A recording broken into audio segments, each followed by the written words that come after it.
Welcome back to PSL Living. I'm Sarah Prohaska, Public Information Officer for the City of Port St. Lucie.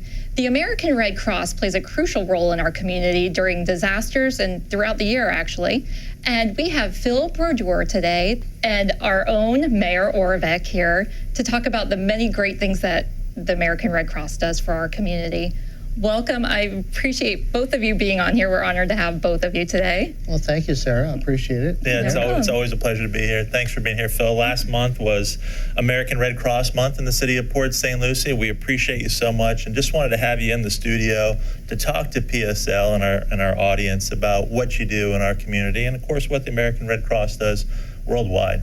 Well, thank you very much for having me. I want to start with just telling you what our mission is. Sure. So, it's always good to have a mission, which is to prevent and alleviate human suffering in the face of emergencies by mobilizing the power of volunteers and the generosity of donors. And that's our key. Everything we do is based on that mission statement. And we're pretty busy right here in this community. So no matter where the Red Cross is, that's what it's doing. That's exactly what we do. And then now, Phil, I think you have deep roots in the community. How long have you been here? We've been here 24 years, my wife and I, and our children live here as well, and our grandkids. Great. And very integrated in the community. I retired from government here in St. Lucie County. Well, we're really happy to have you, and we appreciate all the good work you're doing. So from that overarching mission, what does American Red Cross do in a place like Port St. Lucie County, in your region? Well, we have three phases of operation that we maintain. We prepare for disasters, and we help people, and in the community, we're doing that all the time. One of the biggest projects we have is our home fire campaign, where we go in and install smoke detectors with a 10-year life battery, as many as up to 3 if a home needs it. And we test also active smoke alarms to make sure the batteries are good. If they're not, we provide those also free. And we help people prepare an emergency plan for their home, evacuation plan, what to do in case of a pending hurricane. We go to the expos, and by the way, we have one coming up here. We do. In June. Yeah, the City of Port St. Lucie Hurricane Expo. You will be there, correct? Yeah, we will be there, and part of our mission there is to educate people on how to properly prepare for hurricane season. So Phil, before we get to hurricanes, let's jump back to those smoke alarms. And I know that you are helping people get smoke alarms that have a 10-year life. They don't have to worry about changing the battery. But for all those people at home, we just had daylight savings time where we sprung forward, and that's where we try to recommend to everybody, change your batteries every year and pick that time to do it. Yeah. That's a very good point. And one of the things we find is people assume their smoke detector works. You need to check it from time to time. I know some people say, well, that thing just keeps going off and annoys me every time I put toast in the toaster. Well, then change the placement of it, but don't disable it. And we see that happening. It's doing its job, right? Right. Yeah. So we're very proud of that. We've really accomplished a lot in this year. Our goal was 800 for the chapter, and we've done 1,700. So we're very engaged in working in the community. We could use help.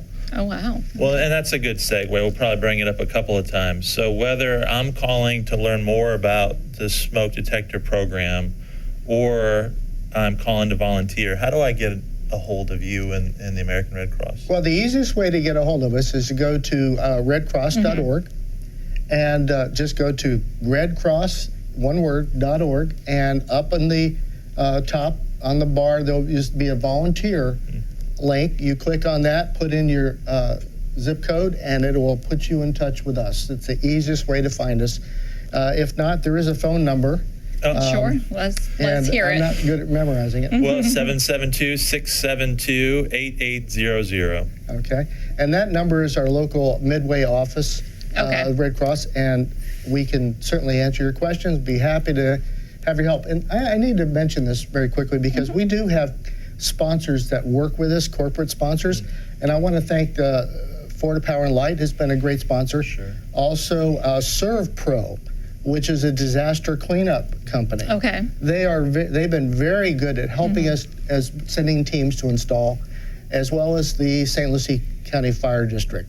It's very common to see a fire truck with a team going in and installing and then having to Yeah. leave for something else. Okay. All right. That's great. So I want to thank them for that. Sure, it's that's- important to take care and recognize your sponsors. Now, Phil, if I wanted to get on some of that smoke detector action, would I call that same number? Would I go through the website? We are always happy to have guest volunteers. We call them event-based volunteers. They don't have to actually become a Red Cross member. Just call that number, and we will certainly be happy to get in touch with you, follow up. In fact, the campaign will be kicking off again in the fall. We finished this year's campaign. Okay. Hurricane season takes precedent. And we'll be happy to add you. Or if you know of people that need maybe a community that needs to be canvassed, we will do that. That's what I was talking about, like actually getting and the- accessing the program. Now, I'll be a guest installer because Sarah burns a lot of toast. I don't know if I you know do. this about her My or smoke not, don't- but it goes we off need all the we need to time. get one in her house. So just wanted to make sure My- that I people have- know how to access the program. Teasing her, Absolutely, obviously, but absolutely, just you know, absolutely. to My house is covered. lower that barrier and get people in there because it obviously it saves lives. Yes, but if I could go into the respond, something else people may not know, but every fire event in St. Lucie County, we are contacted by a dispatcher from the Red Cross, from EOC, and we are sent to every fire scene where we're requested, day or night, and most of the time it's at night. And we're there within 2 hours, and we are there along with the first responders to provide for the needs of the client. We call them a client, not a victim, because they're a client, and we treat them as such.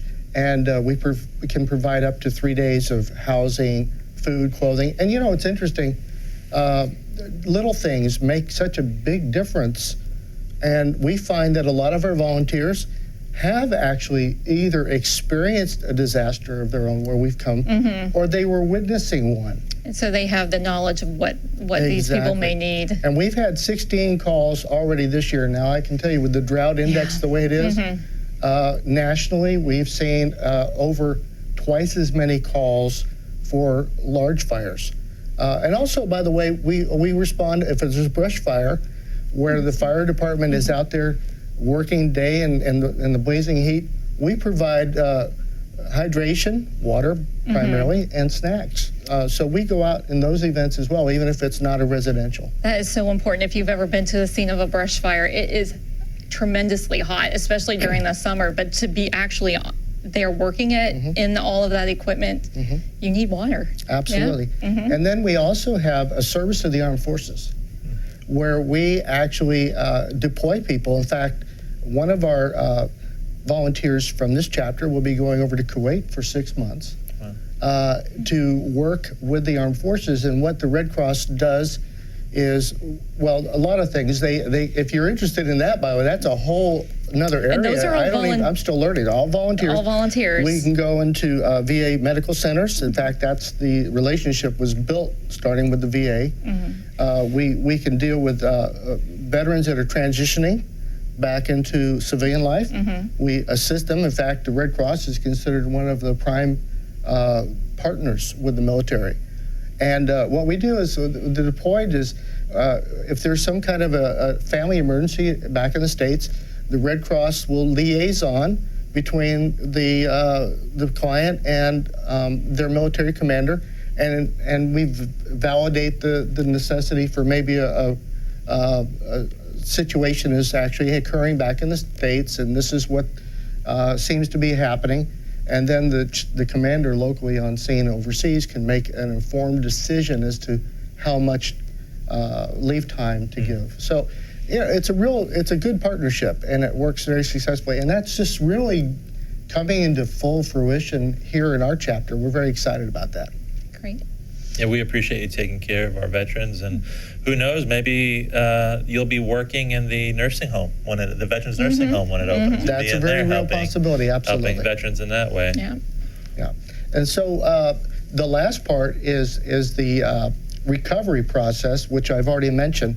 But another thing, we have volunteers that learn casework, and they actually go out and they follow up with the client after a disaster to assure them that they get all the different services that are available to them. And we use FEMA standards for the disaster assessment, which a lot of local service organizations and community partners rely on that rating scale that the Red Cross does to say this person has reached a certain threshold and they're entitled to certain services. So Wow. we don't just show up, give them housing for 3 days after a fire, but we're there for them until they're back on their feet.